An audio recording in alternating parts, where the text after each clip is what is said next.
দর্শক, এই মুহূর্তে আমরা আছি ঢাকার গুলশান এক এলাকায়। তো এক ভাই তিনি শরবতের ব্যবস্থা করে দিয়েছেন পথযাত্রী যারা আছেন, রিক্সা চালক যারা আছেন এবং সাধারণ জনসাধারণ যারা এখানে যাতায়াত করেন তাদের জন্য আসলে মূলত। দাদা, এখানে কি শরবত খেয়েছেন? কেমন লাগলো? ভালো লাগলো। কে খাওয়াইছে জানেন? হ্যাঁ, বিল্ডিংয়ের মালিক। কি খাওয়ালো আপনাকে? শরবতে যা যাওয়া লাগে, লেবু রস। কেমন লাগলো আসলে? ভালো লাগলো। এটা কি ভালো কাজ? ভালো কাজ মানে 100% জান বাতা। আচ্ছা ভাই, আপনি কি খেয়েছেন? টাকা লাগছে কোনো? জি না। হ্যাঁ, এই শরবতটা যদি বাইরে খাওয়ার কেউ ব্যবস্থা হতো কত টাকা লাগছে? 15-20 টাকা। 15-20 টাকা।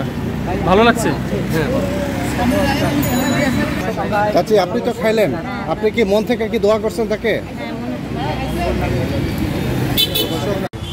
এই যে রিক্সাওয়ালারা এত রৌদ্রের ভিতরে কষ্ট করে যাচ্ছে, আসলে আপনারা আপনাদের এই এক গ্লাস আপনাদের শরবতের বিনিময়ে তারা যে দোয়াটা করতেছে, আসলে এটা কি টাকা দিয়ে পাওয়া সম্ভব? এটা টাকা দিয়ে পাওয়া সম্ভব না, এটা অপূরণীয় দোয়া তাদের।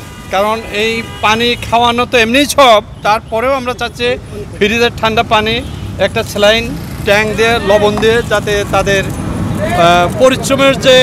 পরিশ্রম করলে যে ঘামটা যায় সেটা যে পূরণ হয় এবং তারা যাতে তৃপ্তি পায়। আমাদের উদ্দেশ্য এটাই।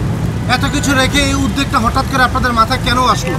আমাদের আসলো, আমরা রাস্তাঘাটে চলি, যখন এক গ্লাস পানির জন্য হাহাকার হয়, একটা দোকানে গেলে ঠান্ডা পানি গেলে হঠাৎ করে অসুস্থ পড়ে। আর এটা সাধারণ স্যালাইন পানি খেলে যাতে সবাই সুস্থ থাকে, এটা যদি সবাই উদ্যোগ নেয়, সারা বাংলাদেশে প্রত্যেকটা জায়গায় যদি এরকম উদ্যোগ নেয়, তাহলে আর সমস্যা থাকার কথা না। ধন্যবাদ। আমরা একটা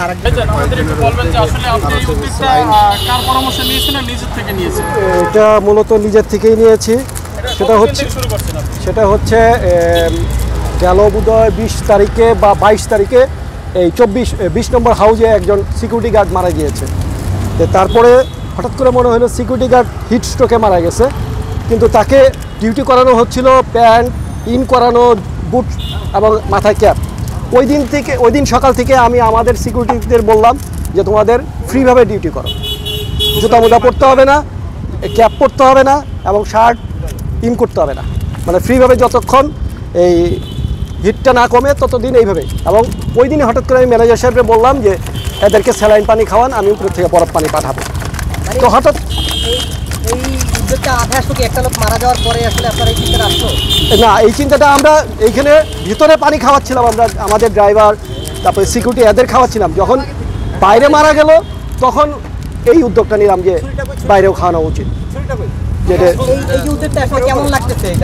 এখন যে সারা পাচ্ছি তাতে খুব ভালো লাগছে। মানে আমরা যতটুকু জানি যে আপনি যেই ফ্যামিলির বা যেই এলাকায় বসবাস করেন, আসলে এই ধরনের কাজের সাথে তো আপনারা অভ্যস্ত না, তো এরকম একটি কাজ নিজ উদ্যোগে করতেছেন কোনো ধরনের। কিন্তু আমি এখন বলি, আমার জন্ম এখানে না, ঠিক আছে? আমি এই এলাকায় 9 বছর, এই বাসা, এটা হচ্ছে আমার বড় বোনের বাসা, এখানে আমি 9 বছর যাবৎ আছি।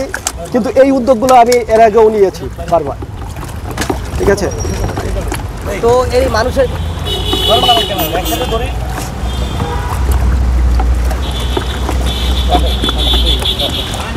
দর্শক, আপনারা দেখতে পাচ্ছেন যে নিজ উদ্যোগে কিন্তু সাধারণ জনসাধারণ যারা আছে, যারা রাস্তাঘাটে এরপরে তাদেরকে কিন্তু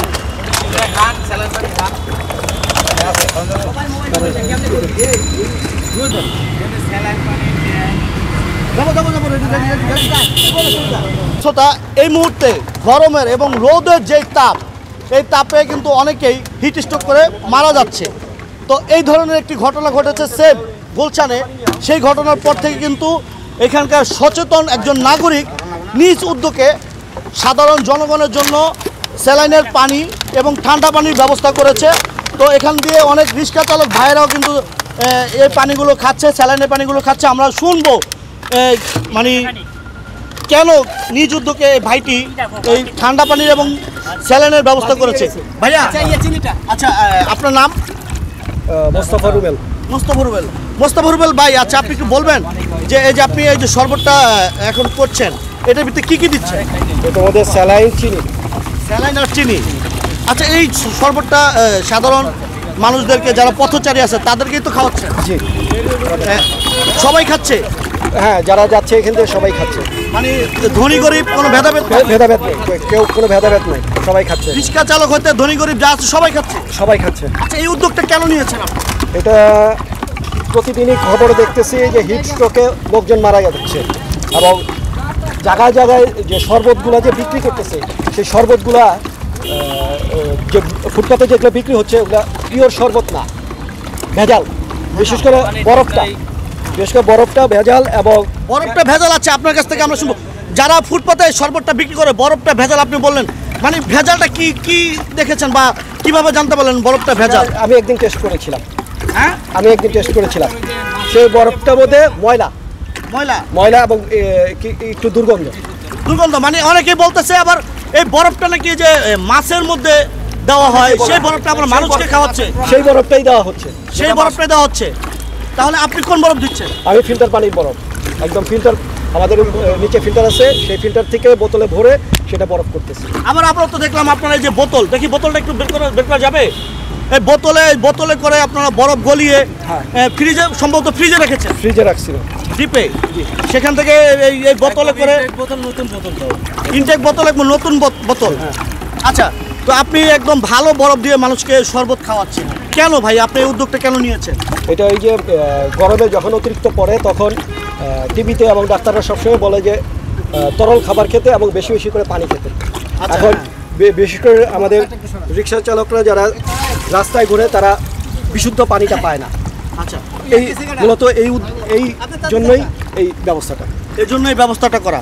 আচ্ছা, আমাদের হাউসের যে প্রেসিডেন্ট, হ্যাঁ, সেই প্রেসিডেন্ট বা আরও অন্যান্য যারা ফ্ল্যাট মালিক তারা বলছে যে তোমরা যদি একটু কষ্ট করে সাধারণ মানুষকে একটু এক গ্লাস পানি, ঠান্ডা পানি খাওয়াতে পারো, তাদের জন্য অনেকটা উপকার হবে।